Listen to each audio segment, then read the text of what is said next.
thing I always tell to entrepreneurs that are starting or founders is like, just be prepared for the most rejection you've ever had in your life. And what does it actually take to build a company from nothing? With maxed out credit cards, a stack of rejections, and everything on the line. In today's episode, we sit down with Max Cunningham, the founder and CEO of Sesh, a modern nicotine brand that went from a scrappy startup to national retail distribution in some of the country's biggest chains. Max pulls back the curtain on the raw, unfiltered reality of entrepreneurship, the moments he almost lost it all, the single road trip that changed everything, and the mindset that kept him moving forward when most people would have quit. If you're a founder, an aspiring entrepreneur, or anyone who's ever had to bet on themselves when the odds weren't in your favor, this episode is for you. As always, if you found value from this content, please like and subscribe. All right, Max Cunningham, welcome to Beyond Fulfillment. thank you so much for having me, Dave. Excited to be here. Yes, sir. We are excited to have you. So, Max, you are the founder and the CEO of Sesh, which is a nicotine pouch that's had some meteoric growth, to say the least, over the past several years. And we were just talking off camera, and I mentioned how it seems like it's been a pretty quick rise, and you mentioned, well, it's been 7 years of a continuous grind, so it doesn't seem that quick to you. But if you could, just for all our listeners to set the stage, can you tell us what is Sesh and how you got started creating this company? For sure, yeah. So we think about Sesh as more of a platform than necessarily a product like a nicotine pouch. Really, we're a modern nicotine company, and we sell different types of nicotine products. None of them contain tobacco, so we actually sell a nicotine chewing gum across Canada, and we sell a nicotine pouch product in the US. And the pouch product, it's really, there's 10 ingredients. It's nicotine and food grade ingredients, and it's in a permeable fleece, a little pouch. And you put it between your gum and your cheek, and it slowly releases nicotine over about 30 minutes. The genesis for the company was, a bit of my background. I played a lot of sports growing up, and part of the locker room culture was chewing tobacco or snus. And so I was using snus on my college hockey team. And then from that, I switched to vaping. And there was really nowhere for me to go after that. I went to my local pharmacy. I tried Nicorette, which was the chewing gum. I tried a bunch of different options, and none of them really worked for me. I didn't like the taste, and it came in this big bulk format, and you really felt like a patient. And so I thought that there hasn't been any innovation in this category in 2 decades, but the way people are coming into this category is completely different than it was for our parents. And so that was really the genesis for the idea and what started me on this journey, which has been, probably about 7 years now. Okay.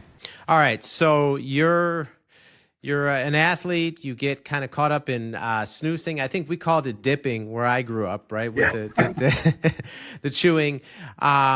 You switch to vaping. You're having a hard time quitting. And so you get the idea for creating this company after your experience with the nicotine. What was it like when you had that initial idea to actually creating a tangible product in an industry that's so heavily regulated and so competitive? Yeah, so I had a little bit of an advantage because I worked for a marketing agency, and one of the products in the portfolio was a vape device from a big tobacco company. So our job was to help launch this next generation product category across Canada. And so doing that, I started to understand the ropes of, okay, what can we do? What can't we do? Talking to consumers every day, understanding what they wanted. So I had a bit of an advantage there. I also had a background in sales. So I was a sales rep for a long time. I started a couple of businesses. I owned a couple bars in Vancouver where I grew up. So all of that being said, I kind of already knew enough about the category, and I knew that I could do it, and I had really strong conviction that this was the future of the category. I could just see it. It was crystal clear to me. And so, I basically quit my job. I flew to Sweden, met with a bunch of different manufacturers, we ended up getting a prototype, and we had just enough money to buy our first purchase order, and I sold it in myself. I had a sell sheet. I went into some independent tobacco stores and I sold it in myself, and we sold out in the first 3 weeks of launching the product, which gave me enough of a signal to keep going. That being said, I didn't know very much about the regulatory framework. It's different country to country, and so needless to say, after about a month in market, we got a letter from Health Canada saying you need to get these products off the market now, and you need to go through the regulatory framework. And so that was kind of the first real challenge we had. Okay, wow. So love that. Classic entrepreneur just jumps into action. You mentioned your sales background, so you had the confidence that you could actually sell something, and you had conviction around this idea. Let me just ask you. So when like you're saying, you had just enough money to kind of get that first prototype and get it out there, right? And you quit your job to go do this. At that time, like friends, family, people that know you, like when you're telling them you're doing this, are people telling you like you're crazy? Yes and no. Like the people that mattered told me to go and do it, but there was a lot of people that just kind of played it like, oh, okay, he's trying to go start his little thing. Like, they didn't think that it was going to get very, very big or what it would become. And frankly, I didn't really either. But I just had a really strong conviction that this was the right direction to go into. And so, yeah, I mean, lots of people thought I was crazy. The amount of rejection you get is just unbelievable. Like, that's the thing I always tell to entrepreneurs that are starting or founders is like, just be prepared for the most rejection you've ever had in your life. And if your business is an e-commerce brand, this message is for you. Logistics can make or break you. If you're tired of being just a number to those big box 3PLs, you need to check out our team at Easy DC 3PL. We're a different kind of partner, built specifically for growing brands that ship between 1,000 and 10,000 orders per month. We offer warehousing, fulfillment, and transportation with a focus on personalized service and flexibility. Our central Kentucky location gives you nationwide reach, turning logistics into a competitive advantage. So if you're ready to partner with a 3PL that actually gets your brand, visit easydc3pl.com. At the time. And I'm very fortunate that I was able to do that, and that they could send me the money. But it's just things like that you really have to get rid of your ego and just like try to survive and slowly get signals to keep going. Like that's the thing. We always had just enough to just keep going. Like we were getting enough positive signals from the consumer, from the market, from the buyers. It gave us enough energy to go to the next step, and we just kept going and kind of kept our head down for a long time, and then eventually it became a pretty big thing. Okay, wow. So you're able to just keep going. You have that grit, that determination, and like you said, credit cards maxed, having to borrow money just for a small payroll, all these things, right? All this adversity, but like you said, just enough signal to keep going. Then what was the inflection point that really kickstarted this massive growth that you've had? Yeah, so the inflection point was really, we were having a really hard time, raising a round. We were trying to raise, I think it was 500 grand at the time. And we were having a really hard time filling it. And the second was we were having a really hard time breaking into the US market. We just couldn't kind of figure it out. It's much more fragmented than Canada. You have all these different chains and different states. And so what I did is I basically said, hey, I'm just going to get on the ground. And so I drove my car with my wife and my dog from Vancouver to Austin, Texas. We had gotten a couple very kind of, medium tepid responses from potential investors. And so I just said, I'm going to be in Austin. A lot of them were in Austin. If you guys are willing to meet for coffee. And so that's what we did. And I ended up meeting with the investors. We ended up closing that round with those investors that I met with. So we managed to close them by being on the ground. And we also got our first major retailer, which was Buc-ee's. It just was total serendipity where we were there. The buyer reached out to one of our cold emails and said, "Hey, if you're in town, come by the store tomorrow, and I'll let you pitch me." And that was our first major chain that we got in the U.S. And we closed our round, and it was oversubscribed. And then that was the big inflection point, and kind of led to us meeting a bigger VC who led our Series A. And the Buc-ee's deal led to us getting AM/PM and Circle K and Quick Trip and Sheets. So just those kind of two things really changed the course of the company. Okay. Wow. Big shout out to Buc-ee's. I mean, who doesn't love Buc-ee's? And, and then, Love Buc-ee's. Great partner. Great people to work yeah. with. Wow. Okay. All right. So like you said, like you were, sounds like you were in dire straits at that moment. So you said, you know what, I just have to be there. And just talk about that if you could, like the power of that face-to-face interaction when you're pitching an idea, you're trying to get people to believe in you, to invest in you, to partner with you. I mean, how important is that for other entrepreneurs listening to actually be there and meet face-to-face? Incredibly important. Like, I think people really underestimate the power of actually being in the place where stuff is happening. Like, anytime we talk to investors and we said, "Oh yeah, we're in Vancouver," they would kind of brush us off. But as soon as we said, "Hey, we're in Austin, we're in the area, do you want to meet for coffee?" Like, it just made us seem so much more credible and real. And I didn't even realize at the time the power of it, but now just looking back, how that was such a big moment for the company, and just taking the chance. Like, if you even think that it could be helpful, why not? Like, what are you going to lose? And especially in today's environment, you can work from anywhere. You just have your laptop. So, like, why not go to where the action is? Or if you even have a gut feeling about some place, just go there and try it out. Love that. Love that. Okay. So like you said, you make this decision to go to Austin, you close that round, you're oversubscribed, you close the Buc-ee's deal. And for someone that started this just really on a hunch of conviction and a belief, right? With just belief in himself and very little resources and just pure grit. And then you close this round, you close a partner like Buc-ee's, which massive. Like, what was the process then scaling up the company for given where you started from? Yeah, I mean, it's really challenging for a founder. Like, the biggest challenge I've found is, there's a different skill set from 0 to 1. And that's like a big part of it is just like the grit, battling through it, getting people to believe in you, having enough conviction and kind of slowly getting through it to then, okay, now you actually are starting to build a company. And that requires a much different skill set from a founder CEO, where now you're managing people. And it's actually like you shouldn't be in the weeds as much. When I first started the company, I was doing everything. I was doing our finances, I was doing marketing, sales, everything. And I loved it. I loved doing that part of it.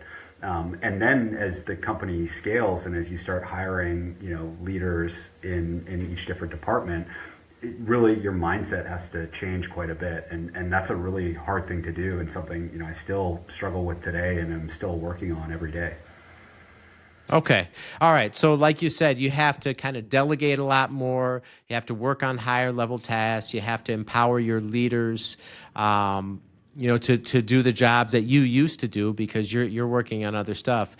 And so how like you said, that's still a challenge. How have you been able to kind of evolve into this new, I guess I'd call it like a CEO versus like a scrappy founder? Like how's that evolution process for you been?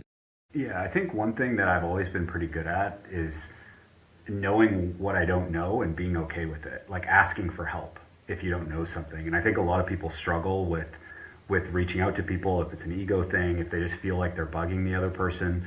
And I've been fortunate that, we've had lots of good people in our network and advisors, and I'll just reach out to them if I have a question. I'll meet them for coffee and I'll get their advice. So I think things like that are really important regardless of what size you're at. Like, there's always a way to get better. There's always somebody who's done it before. And so find those people that have done it before and then just ask them how they did it. And then you can take that and you can kind of make it your own, or you get a bunch of different people giving you this advice, and then that starts to give you kind of a framework. and then you figure out what you like. And there's lots of different ways to build a company. There's lots of different ways, and lots of them are good ways. So it's just kind of up to you to figure out what works for you and what works for your company and the category you're in. Okay. All right. And so to this date, you've raised a total of, I believe it's 40 million. Yeah. Is that right? 40. Yeah. Okay. All right. And given, right, you've had some fantastic growth, several 100% year over year for numerous years in a row. Given how you've scaled up, like where's the company headed next? Yeah, so for us, we really feel like we're just getting started. A big thing last year was our supply chain. And I'm not a supply chain person, and you have to kind of figure out all these different parts of the business. But we built our supply chain in the US, so we have a facility in Ohio. And the reason we did that is because we were constantly running out of inventory. Buc-ee's was buying basically everything we could make. And so we actually had to shut down our e-com site at one point. And we said, okay, we need to really control our own destiny. We need to control our own supply chain. And so we went out and we bought all our own equipment. We set up shop in Ohio. And so that took us a big part of last year. And now that's unlocked a ton of opportunity with a really strong, secure supply chain. And now we've been expanding distribution. So, I think I mentioned this maybe on the pre-call, but we just launched an AM/PM, Quick Trip, Sheets. We're now going into a bunch of other chains across the U.S. And so we're really focused on growing distribution. We're focused on building the brand, on executing really well. And so that's really the next stage of the company is national growth. And this market you're in with the for the nicotine, how big is that market? Yeah, so if you think about it, because there's 60 million nicotine consumers in the US, 60 million people today that are using nicotine. The majority of them are cigarette smokers. And there's only 5% that are using nicotine pouches. So it's still a very small market relative to cigarettes and vaping, but it's growing incredibly fast because smokers and vapors are switching and they're coming into this category. So it's still very early days, I would say. We feel really strongly that nicotine pouches will be the dominant consumption form for nicotine. Over the next kind of 5 to 10 years, we're going to continue to see growth. And so, yeah, it's still very early. I think the market today is around 4 or 5 billion, and growing, one of the fastest growing consumer categories that's out there. So yeah, really, really interesting to kind of watch it closely. Okay, and when you think back of how when you started this company, right, and you just had this crazy idea, you went out on a limb, you took action, you gritted through all the early adversity, the mistakes, what you didn't know, you had that serendipity with Buc-ee's and closing the investors in person, and now to where you're at now and poised, and like you said, building your own manufacturing facility and really increasing your ability to scale. When you look at this whole journey, what's been the best part of it for you? Usually people ask me what the worst part is. Um,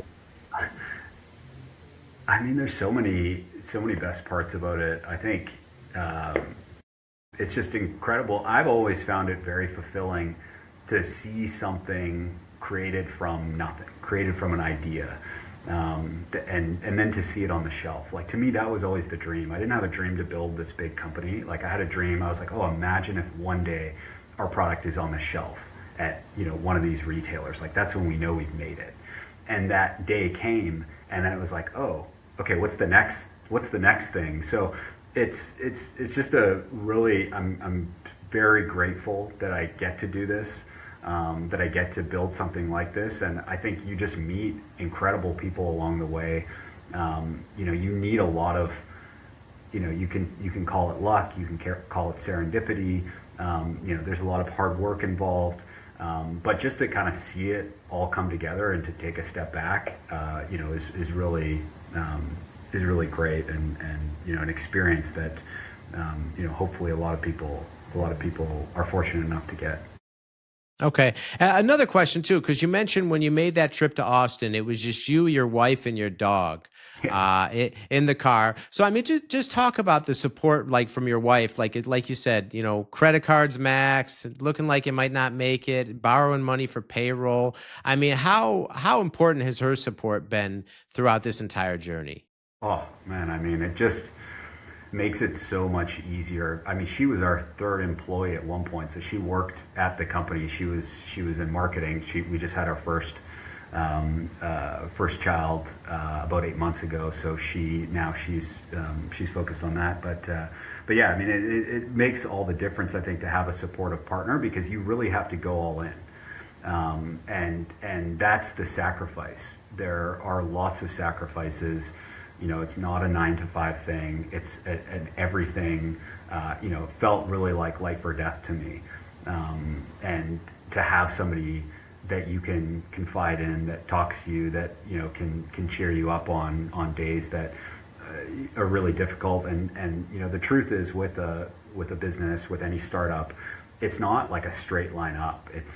There are constant. I joke about it with my team, because we come in on Monday and everybody's excited and we know exactly what we're doing and we're super clear, and by Friday, we're like, what the heck are we doing? We don't even belong here. And that still happens today. So it's like it never really leaves. And so you need that stability. You need the people that believe in you to really make it happen. So yeah, very important. Yeah, and so I appreciate that context too, just about the journey, because this show is all about like the realities of entrepreneurship, not the Instagram highlight reel. So like as you just described it too, right? It's not a 9 to 5. There's constant uncertainty. You're getting your ass kicked a lot of the time, but yet you love it. And like you said, those moments of seeing your product on the shelf like make it all worthwhile. Um, so I mean, I guess if final thoughts, like there's a lot of other aspiring and then entrepreneurs that are in the trenches right now watching this. What would be your message to somebody that maybe is going through their own challenge and they haven't made it yet, or they're kind of in a down cycle and they're kind of in the trenches right now? Like, given where you've come from and what you've overcome, what would your message to them be? Yeah, I think it's tough to kind of, when you have hindsight, and to really give good advice, and every situation is different. But one thing I've been thinking about a lot recently that might be helpful is just, a lot of times it's about surviving. Like, you just need to survive in a lot of situations and be able to get through just enough to the next stage, and give yourself enough surface area to get a bit of that luck. Like, put yourself in the positions where you can get a bit of that luck. And if you're not here, if you haven't survived, then there's no chance, right? So you just need enough time to get some of those breaks, and you need to put yourself in the right places to increase the chances that you'll get that break. For example, going to Austin on a whim, right? Like going to Sweden, where we first got our product, on a whim. I didn't know anybody. I cold called manufacturers and just showed up at their doorstep hoping to get lucky. And so that's the advice I'd give, is a lot of times it's not about this huge win or huge breakthrough. It's just about survival, and it's about being in the right place at the right time. So give yourself as much chance to be able to do that. Love that. All right, and Max, if other people are listening this and they want to reach out to you, connect, what's the best way people can find you online? Yeah, the best way they can find me is just email me. I can share that with you afterwards. I don't have social media, so really that's the best way. Okay. All right, and we'll link that in the show notes for everyone. For sure. All right. Well, awesome. Well, Max, thank you so much for taking this time to share all this incredible wisdom from your journey with our listeners. We greatly appreciate it. Yeah, thanks so much for having me. That was great. Thanks, Dave.